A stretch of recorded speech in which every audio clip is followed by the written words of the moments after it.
The morning in the city had started quietly, the kind of quiet that cities hold right before something enormous shifts. The downtown courthouse was preparing for one of the largest trials the region had seen in quite some time. Reporters from several networks had already staked their positions along the marble steps, with cameras on tripods lining the plaza like silent sentinels.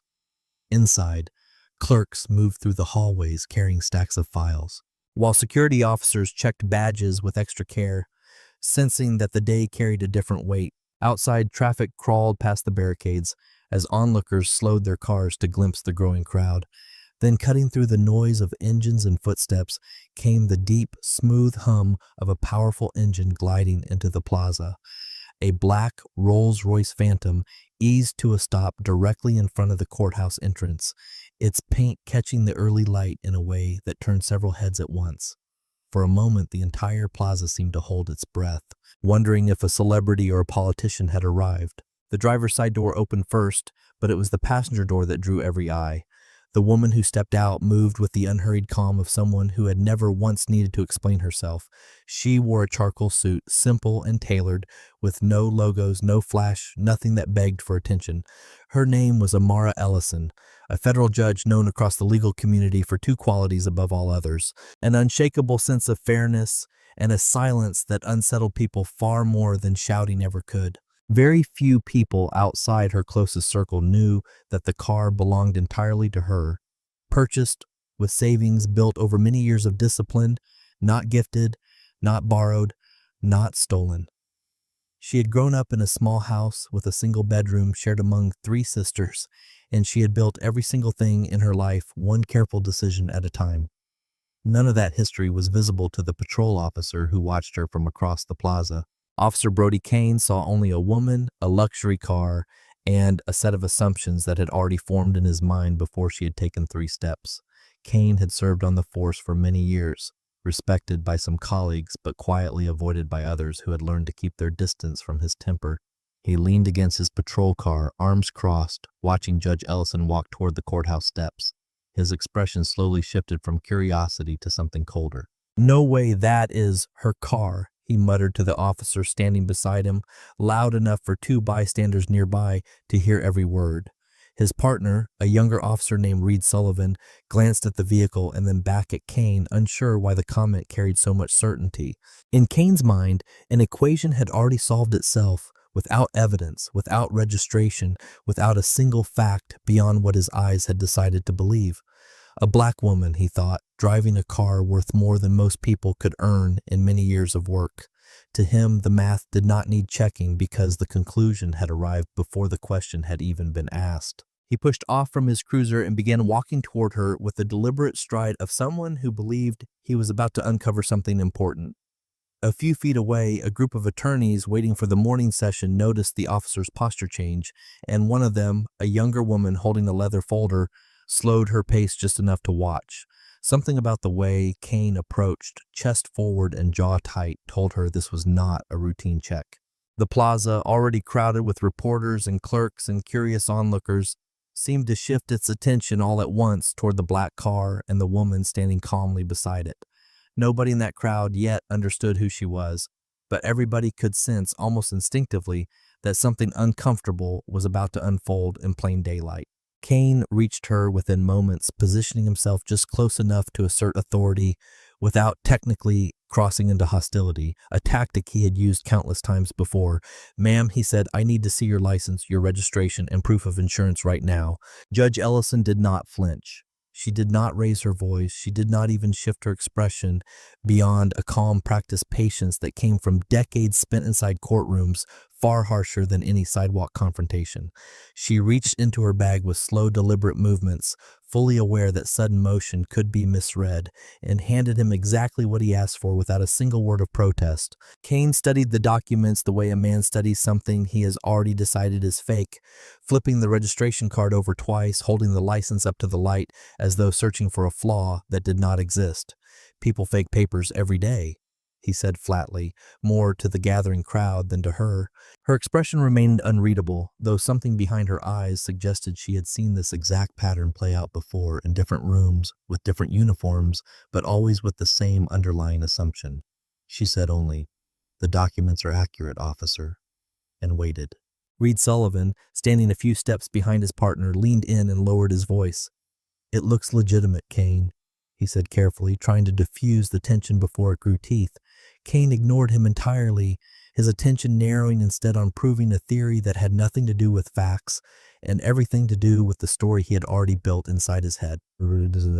He needed her to be guilty of something, anything, because the alternative meant admitting his first instinct had been wrong, and men like Kane rarely allowed themselves that kind of admission in public. The small crowd nearby had grown thicker, drawn by the universal human curiosity that gathers wherever conflict seems to be brewing. A retired teacher walking her dog paused at the edge of the plaza, phone already lifting halfway from her pocket. Two court clerks on a smoke break exchanged a glance that needed no translation, the kind of look people share when they recognize a familiar injustice taking shape in front of them. Even the reporters who had arrived for an entirely different story began glancing sideways, sensing that something far more immediate might be unfolding right there on the steps. Judge Ellison remained still, her composure unshaken despite the rising tension around her, because she understood something Kane did not yet grasp, that patience often outlasts power.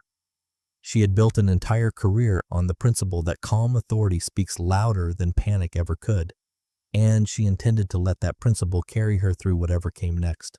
Kane, however, seemed to mistake her stillness for weakness, doubling down with each passing second as though raising his voice might somehow manufacture the guilt he was determined to find.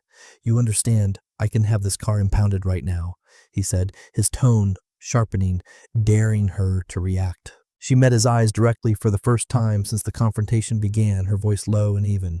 "You're welcome to call it in, but I'd advise you to verify everything first."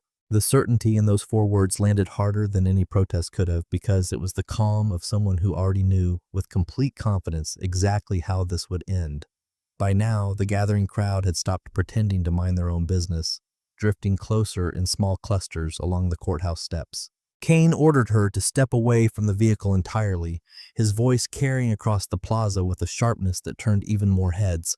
She complied without resistance, moving exactly as instructed, her hands visible, her posture relaxed in a way that seemed almost designed to highlight just how unnecessary his aggression truly was. Among the onlookers, a tall man in a gray suit suddenly stiffened, recognition flashing across his face the moment he got a clear look at her. He was an attorney who had appeared before Judge Ellison's courtroom on more than one occasion, and the sight of her standing in handcuff range stunned him into a brief, frozen silence. He leaned toward the colleague beside him and whispered just loud enough to be heard by 2 or 3 nearby strangers. "That is Judge Ellison," he said, his voice tight with disbelief. The words rippled outward in a slow wave, passed from one mouth to another, until a noticeable shift moved through the crowd, an unmistakable tension that came from realizing exactly how wrong this entire scene had become. Kane either did not hear the warning or chose to dismiss it entirely, too committed to his version of events to allow new information to interrupt it. "I do not care who she says she is, boy," he snapped, loud enough for everyone nearby to hear with painful clarity. The statement landed like a small explosion across the plaza, because Judge Ellison had said nothing about her title, had not once raised her position as a shield, and yet Kane had already decided that any claim to credibility from her had to be a lie. More phones rose into the air. A young man recording from the courthouse steps adjusted his angle to capture both Kane and Judge Ellison in the same frame, narrating quietly under his breath for an audience he had not yet gathered but somehow already sensed would exist. A live stream blinked into existence on a small screen held by a college student near the barricades, the little red icon glowing as though marking the exact second history decided to take notice. Within minutes, dozens of strangers were no longer just watching, they were broadcasting, turning a quiet sidewalk encounter into something the city would not be able to ignore. The pressure in the air thickened with every passing second, not loud, not violent, but heavy, in the way silence becomes heavy right before a storm breaks. Judge Ellison remained motionless, watching Kane with an expression that held no fear, only a kind of patient disappointment, the look of someone who has seen this story before and already knows exactly how foolish the ending will appear once the truth comes out. Kane, sensing the crowd's mood shifting against him, seemed to grow even more determined to assert control, mistaking the rising tension as a reason to escalate rather than a warning to stop. Somewhere near the edge of the plaza, a court security officer radioed in a brief, cautious message, alerting his supervisor that something unusual was unfolding outside. Though he chose his words carefully, unsure yet of how serious the situation truly was. Inside the courthouse, clerks glanced toward the windows, drawn by the commotion building outside the very walls where order was supposed to be sacred. The contradiction was not lost on anyone watching closely. A system built to deliver justice fairly was now standing witness to the opposite happening right outside its own front doors. Kane reached for his handcuffs, the metallic click of the restraint mechanism cutting through the noise of the crowd like a small, sharp warning. The plaza seemed to freeze entirely in that instant, voices dropping into stunned silence as though everyone present understood almost simultaneously that a line had just been crossed that could not be uncrossed. A nearby attorney stepped forward instinctively, raising a hand in protest.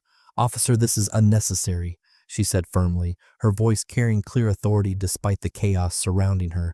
Kane turned toward her sharply. "Back up, ma'am, or you'll be detained too," he warned, his voice carrying the kind of threat that had clearly worked on others before that day. The attorney hesitated, torn between her instinct to intervene and the very real fear of becoming another headline herself. Judge Ellison, sensing the tension rippling outward, spoke calmly, her voice steady enough to cut through the noise without ever rising in volume. "It's all right," she said simply. "Let him finish what he started." The cuffs closed around her wrists with a soft metallic snap that somehow sounded louder than anything else happening in that crowded plaza. Judge Ellison did not resist, did not pull away, did not offer the slightest gesture of struggle because she understood, perhaps better than anyone present, that her composure in this moment would matter far more than any argument she could make. "You'll regret making assumptions," she said quietly, not as a threat, but as a simple statement of fact, delivered with the same calm certainty she might have used announcing a verdict. Kane laughed, a short dismissive sound meant to project confidence he no longer fully possessed. "I'm just doing my job," he said, glancing toward the gathered onlookers as though seeking approval that was clearly not coming. Instead, the crowd's energy had shifted entirely, no longer curious bystanders, but something closer to witnesses. Eyes hardened, expressions tightening with a quiet, collective outrage that had been building steadily since the first accusation. Several people shook their heads. One woman muttered something under her breath about disgrace.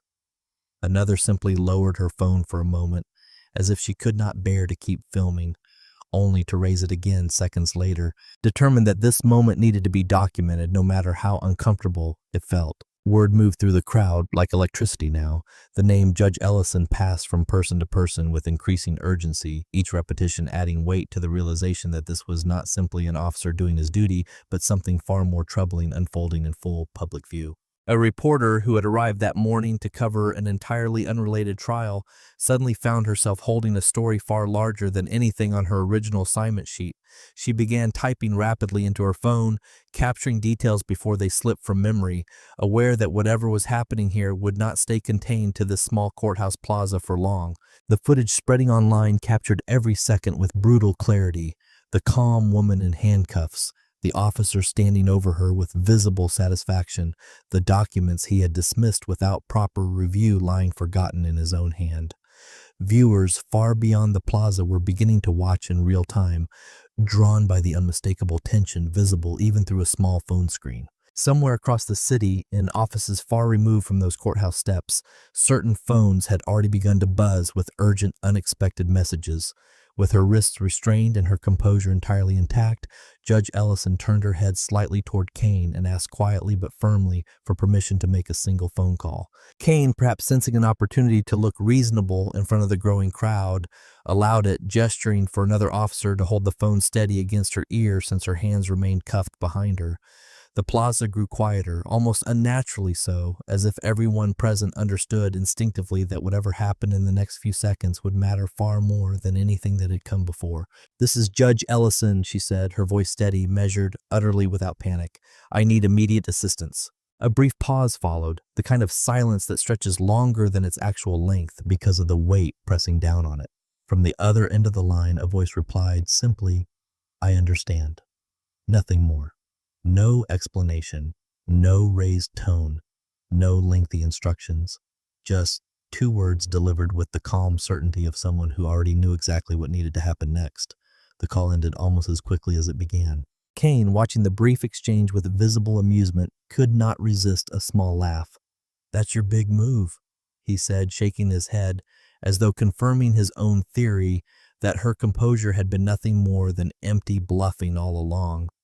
Several officers nearby exchanged uncertain glances, sensing something in Judge Ellison's expression that did not match the mockery being directed at her. She did not respond to his comment, did not defend herself, did not explain who she had called or why. Instead, she simply waited, her posture unchanged, her breathing calm. An expression of quiet, unwavering patience settled across her face, like someone watching dominoes she had already arranged begin their inevitable fall. The crowd, sensing something building beneath the surface, grew increasingly restless. Phones still raised, voices hushed, attention locked entirely on the courthouse steps where the next chapter of this story seemed about to begin. Reed Sullivan, the younger officer who had tried earlier to caution his partner, shifted uncomfortably beside his cruiser, glancing repeatedly toward the street as though anticipating something neither he nor Kane could yet fully see coming. A court security guard standing near the entrance lowered his radio slightly, listening intently to a transmission that had suddenly grown more urgent in tone. Whatever message had traveled through that brief, quiet phone call, it was already moving through channels far beyond what anyone standing in that plaza could observe directly.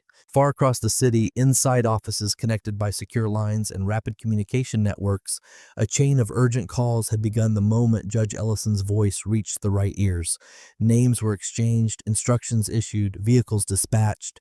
The wheels of an entire system, often slow and bureaucratic under ordinary circumstances, had suddenly found a reason to move with extraordinary speed, propelled by a quiet certainty among those receiving the call that delay was simply not an option this time. In one office overlooking the river, a deputy chief set down his coffee mid-sip the moment the name on his screen registered, abandoning the meeting he had been chairing without a single word of explanation. In another building entirely, a federal marshal was already reaching for his car keys before his supervisor had finished the sentence, the kind of instinctive urgency reserved for situations that allow no margin for hesitation. Calls layered upon calls, each one shorter than the last, until the entire apparatus of accountability that normally moved through paperwork and procedure instead moved through instinct, recognition, and a shared unspoken understanding of exactly how serious this had already become. Before long after that brief phone call ended, the plaza outside the courthouse transformed entirely. The quiet tension of moments earlier was shattered by a convoy of vehicles arriving in rapid, coordinated succession. Black sedans pulled up alongside marked patrol cars, doors opening almost simultaneously as figures in suits and uniforms stepped out with the kind of urgency that immediately silenced the murmuring crowd. Among them were senior officials from the police department, representatives from internal affairs, an attorney from the state prosecutor's office, members of court security leadership, and federal marshals, whose presence alone signaled that the situation had escalated far beyond anything routine. Kane watched the arrival with the slowly dawning sense of unease, his earlier confidence beginning to crack as he registered just how many high-ranking individuals had suddenly converged on a single sidewalk arrest. He glanced toward Sullivan, searching for some reassurance, but his partner's expression offered none. Eyes wide, posture stiff, clearly recognizing the same warning signs Kane himself was only beginning to process. The crowd parted instinctively as the police chief stepped forward, his pace deliberate, his expression unreadable, moving directly past Kane without so much as a glance in his direction. "Your Honor," the chief said, his voice carrying clearly across the now silent plaza as he addressed Judge Ellison directly. "Are you all right?" The two words, "Your Honor," struck the crowd like a physical force, confirming in an instant everything the whispers had already suggested. Kane felt the blood drain from his face, the full weight of the title landing with the precision of a verdict already decided. For the first time since the encounter, doubt crept into his expression, replacing the earlier certainty with something closer to dawning horror. Judge Ellison answered calmly, despite the handcuffs still binding her wrists, her composure unwavering even now. "I'm fine," she said simply, "though I would appreciate these being removed." The chief turned immediately, his voice sharp with command, as he ordered another officer to release her at once. The sound of the cuffs unlocking echoed through the plaza like a small, symbolic undoing of everything Kane had set into motion. The crowd, watching in stunned silence, seemed collectively to exhale, releasing tension that had built steadily since the first accusation. Kane attempted to speak, stumbling over a half-formed explanation about following procedure, about reasonable suspicion, about simply doing his job as he understood it. No one acknowledged him. The Internal Affairs representative did not look in his direction. The federal marshals exchanged brief, clipped words with court security, already coordinating next steps that clearly did not include hearing Kane's side of the story just yet. It was, perhaps, the loneliest moment of his entire career, standing surrounded by colleagues and superiors who had all, in the span of a few seconds, decided he no longer mattered to the conversation taking place. Judge Ellison rubbed her wrists gently once freed, glancing briefly at the gathered officials before turning her attention to the crowd that had witnessed everything from beginning to end. There was no triumph in her expression, no satisfaction at watching Kane unravel in real time, only the same steady calm that had carried her through the entire ordeal. Whatever came next, she seemed to understand, would not require her to raise her voice even once, because the truth, properly examined, rarely needed defending by the person it had already vindicated. Investigators gathered every piece of available footage, treating the courthouse plaza as something closer to a crime scene than a simple traffic stop gone wrong. Body cam recordings were pulled directly from Kane's uniform and from Sullivan's as well, synced carefully against timestamps to construct a complete, unbroken record of the encounter. Street cameras positioned along the courthouse perimeter offered additional angles, capturing details the officer's own equipment had missed, including the exact moment Kane dismissed the registration without ever truly examining it. Court security footage added yet another layer, showing the crowd's reaction building steadily from curiosity into open concern well before the handcuffs ever appeared. Investigators cross-referenced this material against the dozens of live streams and recordings already circulating among bystanders, each version telling essentially the same story from a slightly different vantage point. Kane mocking, suspicious without cause, dismissive of documentation, escalating a routine stop into something far more serious based entirely on assumptions formed before a single word had been exchanged. An attorney representing the city arrived as well, standing quietly to one side as Internal Affairs began their preliminary review, fully aware that whatever legal exposure existed here would only grow larger the longer the footage circulated unanswered. Investigators sat Kane down in a small administrative office inside the courthouse. The contrast between that quiet, sterile room and the chaos of the plaza outside was almost unbearable in its silence. "Why didn't you verify the vehicle identification number before escalating the stop?" one investigator asked directly, her tone neither hostile nor sympathetic, simply factual. Kane struggled to answer, offering fragments of justification that crumbled the moment they left his mouth. He mentioned instinct, he mentioned experience, he mentioned a pattern he claimed to have noticed over years on patrol, though when pressed for specific examples, his explanations grew increasingly vague and increasingly difficult to defend. The investigator made careful notes, her expression giving nothing away, though everyone in that room understood exactly how thin his reasoning sounded once stripped of the confidence that had carried him through the original confrontation. Outside the courthouse, the footage had already spread far beyond the initial crowd of bystanders, shared and reshared, until it reached corners of the city that had no direct connection to the plaza at all.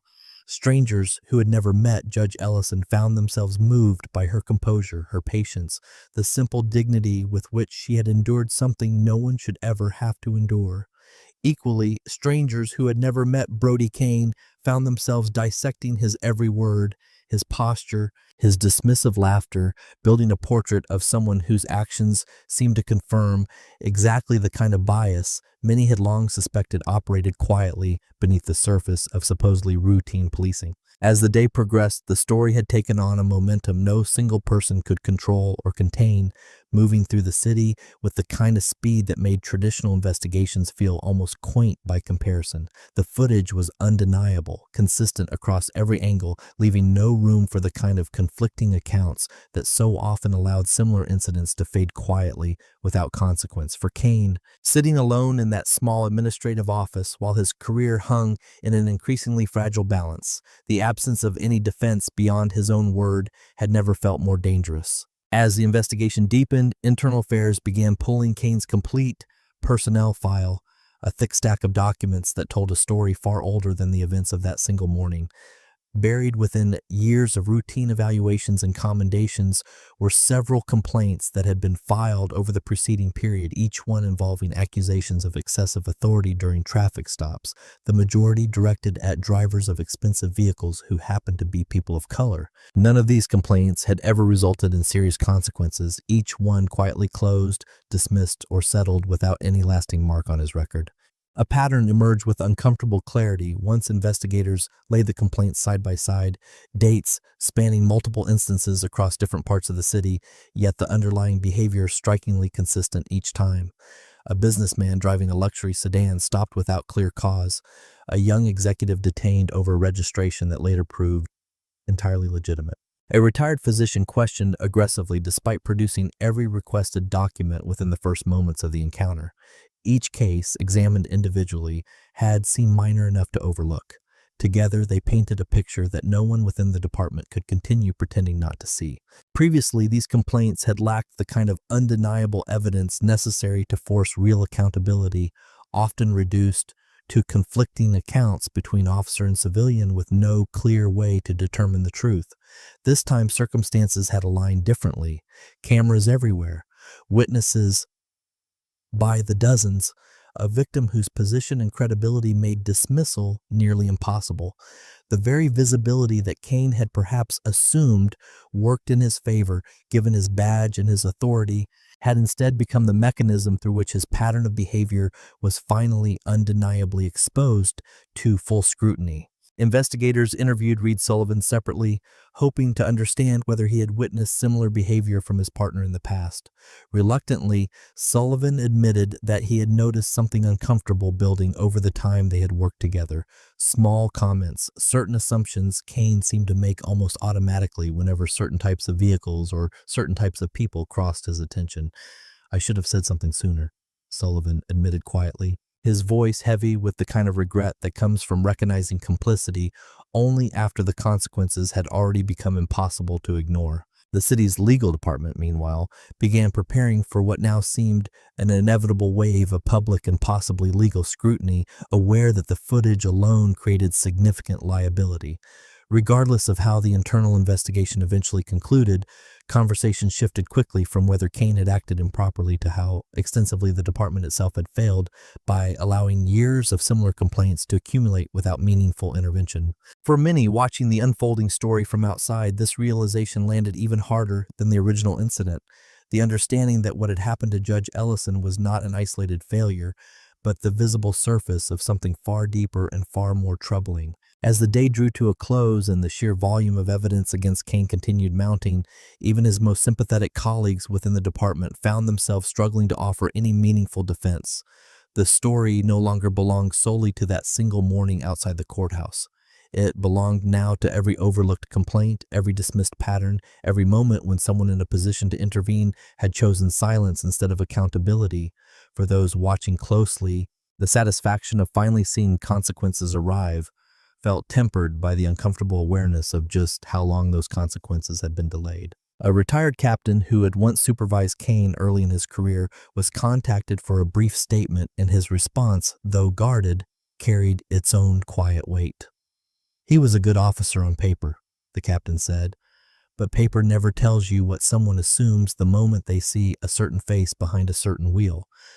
The comment circulated quickly among investigators, less because it offered new evidence and more because it captured, almost perfectly, the exact failure the department now found itself forced to confront. Years of looking only at the paper, never at the pattern underneath it, had allowed exactly this outcome to remain possible for far too long.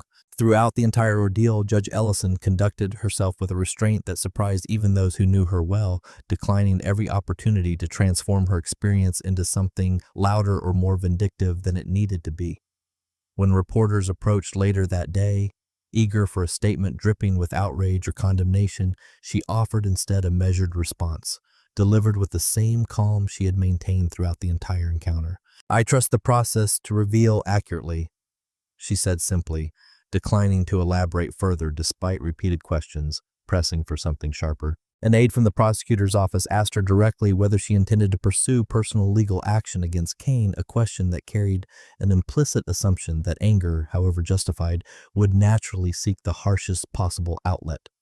Judge Ellison considered the question briefly before answering. No one is above the law, and that includes officers, but my interest here is not personal retribution. The aide seemed almost confused by the response, accustomed perhaps to victims whose understandable fury demanded immediate visible punishment rather than careful systemic correction. Instead, Judge Ellison requested 3 specific things from the department, delivered not as ultimatums, but as measured recommendations grounded in years of judicial experience. She asked for a thorough, independent investigation into every prior complaint filed against Kane, ensuring that patterns long ignored would finally receive proper scrutiny. She asked for meaningful reform to officer training protocols, particularly around bias recognition and de-escalation, recognizing that punishing one individual without addressing underlying systemic gaps would accomplish little in the long run. Finally, she asked for transparent public reporting of the investigation's conclusions, insisting that accountability meant nothing without visibility. Her request circulated quickly among officials and observers alike, drawing comparisons to previous high-profile incidents where victims often justifiably sought primarily personal vindication rather than structural change. The contrast struck many as remarkable, not because anger would have been undeserved, but because restraint of this caliber paired with such clear constructive demands, revealed something about character that no title or position could manufacture on its own. Colleagues who had worked alongside Judge Ellison for years were unsurprised by her response, recognizing in it the same disciplined judgment that had defined her approach to every case she had ever presided over. Members of the public, watching the story develop across screens throughout the city, began to notice the distinction emerging between 2 very different kinds of power on display that day. Kane had wielded the obvious kind, a badge, a uniform, the authority to detain and restrain, all of it deployed carelessly and without justification. Judge Ellison had demonstrated something far quieter, the ability to remain composed under direct provocation, to resist the pull toward retaliation, and to channel a deeply personal injustice into a call for broader, lasting correction rather than narrow, momentary satisfaction. That distinction, more than any single detail of the original confrontation, seemed to capture the public's imagination as the day wore on. Strangers debating the story across the city found themselves returning repeatedly to the same observation, that real authority rarely needed to announce itself loudly, while genuine integrity often revealed itself most clearly in moments when shouting would have been so easy and so understandable. For many, watching Judge Ellison refuse the easier path of pure outrage taught a lesson that lingered far longer than the initial shock of seeing her handcuffed outside the very courthouse she served. A local news anchor, closing out the evening broadcast that night, summarized the day with a single line that many viewers would repeat to one another in the days that followed. "What we witnessed today was not just one officer's mistake," she said, "but a demonstration of what it looks like when someone refuses to let injustice make them smaller." Across dinner tables and office break rooms throughout the city, the same conversation repeated itself in slightly different words. People weighed what they would have done in her place, and most quietly admitted they doubted they could have matched her composure under circumstances so plainly unfair. When the disciplinary hearing was convened, inside a conference room far smaller and far quieter than the chaotic plaza where everything had originally unfolded, Kane sat at a long table across from a panel of senior officials. His uniform was pressed, his posture rigid, though the confidence that had once defined him on patrol had long since drained away under the weight of accumulated evidence. His attorney sat beside him, flipping through pages of footage transcripts and witness statements that offered increasingly little room for any meaningful defense. The panel reviewed every detail methodically, beginning with the original traffic stop and moving steadily through each subsequent decision Kane had made that morning. They examined his failure to properly verify the vehicle's registration before escalating the encounter. They reviewed his decision to apply handcuffs despite full cooperation and clear, valid documentation.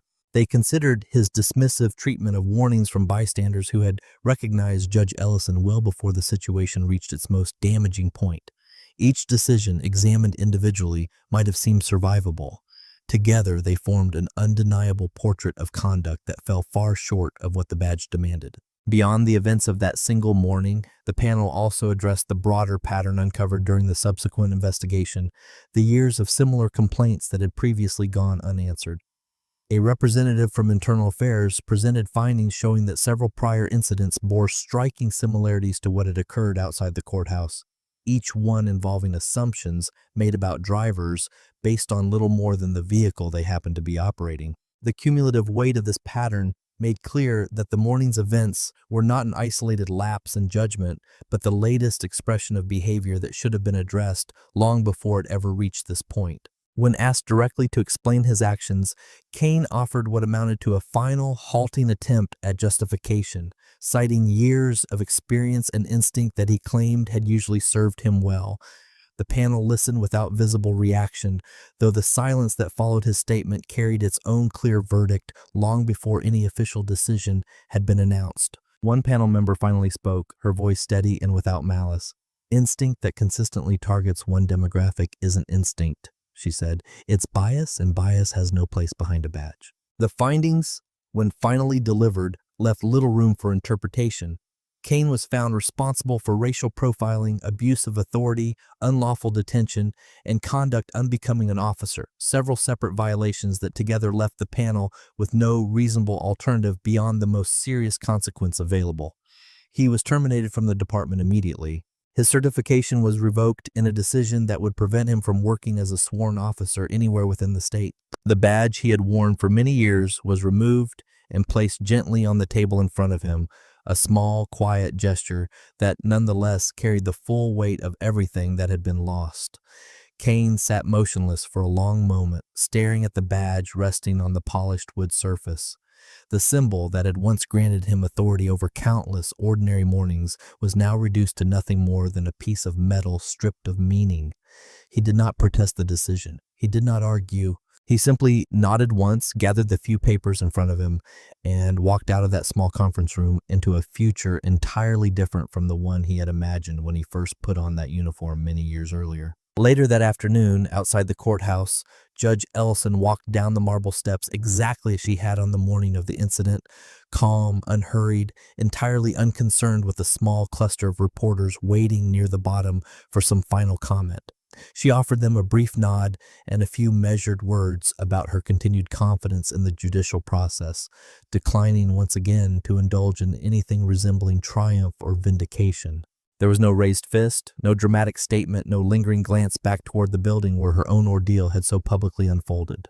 She walked instead toward the same black Rolls-Royce that had started everything that morning, the vehicle parked exactly where it had been left, untouched, unclaimed, exactly as legitimate as it had always been. A young valet, recognizing her immediately, hurried to open the door, though Judge Ellison waved him off gently, preferring to open it herself as she always had.